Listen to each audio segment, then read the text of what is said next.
You're missing out on the best sport in the world. Now, I don't know you, but I can tell you almost for sure you're missing out on the best sport in the world. Now, that's a big start, but of course, I'm referring to soccer, or as I'm going to call it in this video, football. I hope you're okay with that. Let's get straight into it.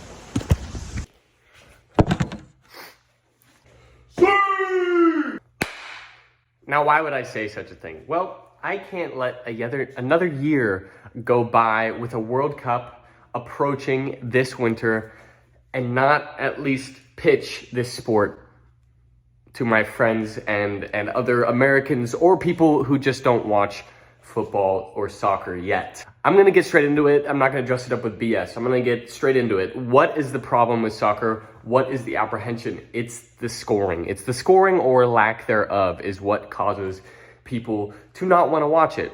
Now, how do I defend that as a fan of the sport? Well, the accusation of football being boring couldn't be farther from the truth. We've all had to defend our sport from the I don't have to watch till the fourth quarter, I don't have to watch till the last 4 minutes argument. And every time, I know I've had to do it for other sports, I know my friends have had to do it for basketball, football, hockey, whatever it may be, there has to be that defense from a casual sports fan saying it doesn't matter till the end. And what makes it not matter till the end? Well, it's the things in between. It's the big stops, it's the heat checks, it's the run stoppers, it's everything in between what happens the beginning and the final result in the last 4 minutes, which people sometimes think is the only thing that matters. So in the normal sports, per se, basketball, football, etc., what gets you excited during non-crunch time minutes? What is it that brings, the NBA fan or whatever it may be to that sport? You may say it's a poster or a deep three or, an ankle breaker leading to a deep three or a nice shot or a quick layup. Things of that nature. Things that are cool, fun to watch, reasons why you watch the game, but the points scored after them may not actually be, very important to the ending unless they're in the last 4 minutes. But if they happen in the second quarter, they're probably not going to have a true impact on the ending. But you watch the game to get these moments. Now, what am I getting at? Well, these things happen in soccer. The problem is the conception and what we're used to is there's a slick move leading to a score.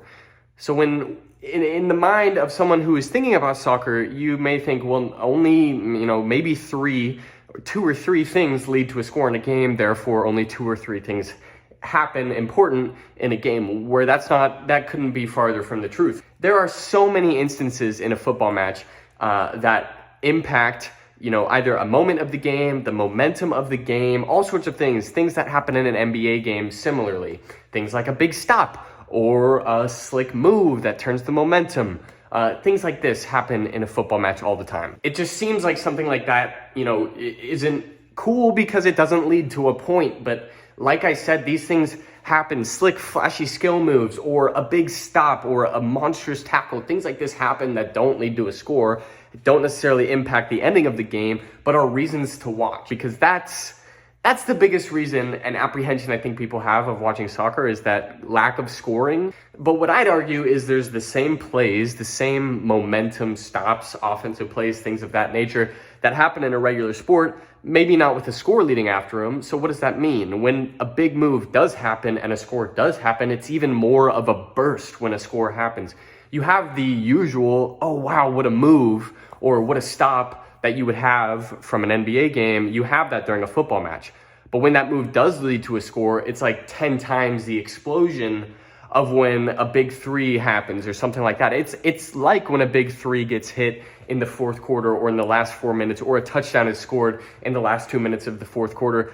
But that can happen anytime during a game when a goal is scored for football. So why am I saying this? Well, in the past 3 years, as I've gotten into football more and more, it has quickly become my favorite sport. And to be honest, it's not close. For many reasons. There are many reasons that I won't get into because it can be overwhelming when first learning it. However, I promise you that soccer is one of the best sports, if not, in my opinion, the best sport in the world.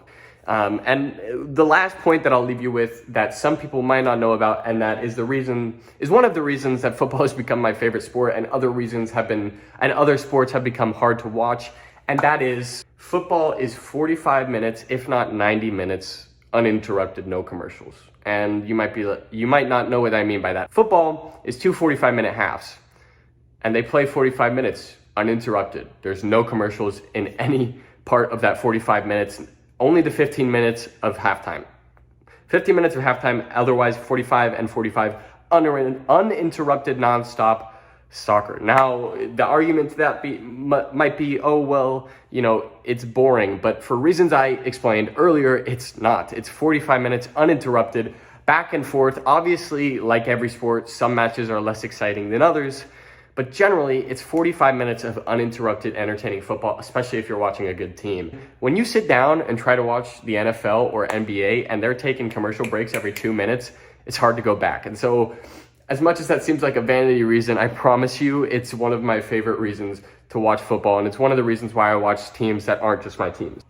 That's my pitch to you guys. I hope you guys will consider watching a football match. And the World Cup is going to be in November and December. And if you take nothing away from this, if you don't want to watch football casually, if you don't want to pick up a team and make that your team, just watch the World Cup. Watch the World Cup, watch Team USA, watch France, watch Portugal, watch England, watch these big teams, and watch the fans. Watch the fans, because they will show you how dedicated and how historical this sport is. And I promise you, if you watch the World Cup, you will at least have a respect for the sport more than you did before. So that's it for me, guys.